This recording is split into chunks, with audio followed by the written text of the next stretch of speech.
Normally, I would mark the wires before I start cutting them. However, the descriptions don't seem to match what the wires belong to, and they're all doubled up. So we're going to go ahead and just cut them all out, and we'll figure it out afterwards.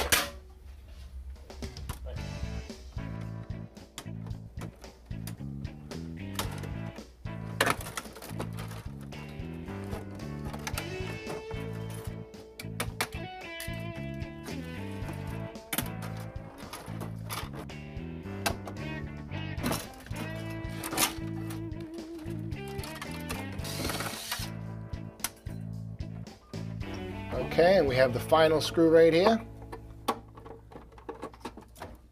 And there you go, you can take that to the scrapyard. So this larger piece of wood will give us plenty of room to mount the new panel. Okay. We got the cable coming in from the outside. I'm going to go ahead and tighten this down. It's going to hold the cable in place. Okay, that's it. Now we're going to go ahead and level it and fasten it to the board.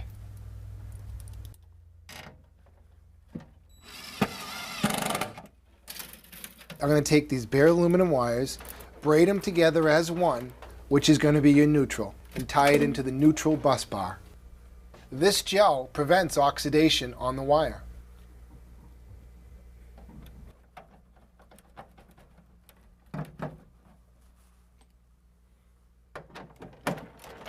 Now I'll go ahead and connect the two power wires to the electrical panel. So why do you curl the wire like that? We curl the wire so that it gives us the ability to bend the wire up and then reinsert it into the lug pretty easily.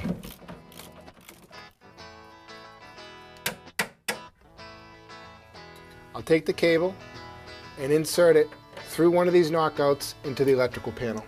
And I'll tighten the lock nut with a couple taps. And now I'll feed each circuit into the panel pretty much like that.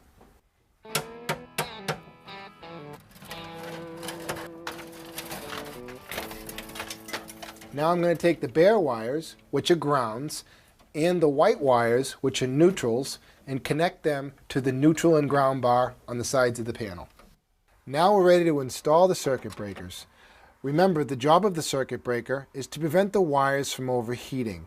We have 3 different size wires that come into your electrical panel. The smallest goes on a 15 amp breaker, the medium on a 20 amp breaker, and the largest on a 30 amp breaker. Now the first circuit breaker I'm going to install is a 15 amp circuit breaker. Now when I plug it in, it's going to receive 120 volts from the left side of the bus bar. This wire here is a 15 amp wire. I'm going to go ahead and install it. Tighten it down, and that's going to send power right up to that circuit. This 30 amp circuit breaker is a little different. It's a 2-pole circuit breaker. It provides 240 volts to your electric clothes dryer. So what I'm going to do is snap this in.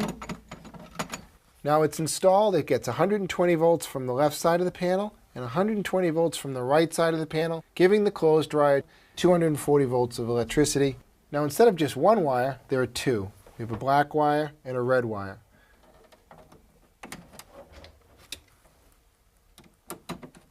This is your main ground wire. This wire runs out through the bottom of the electrical panel and ties onto this copper water main that comes in from the outside.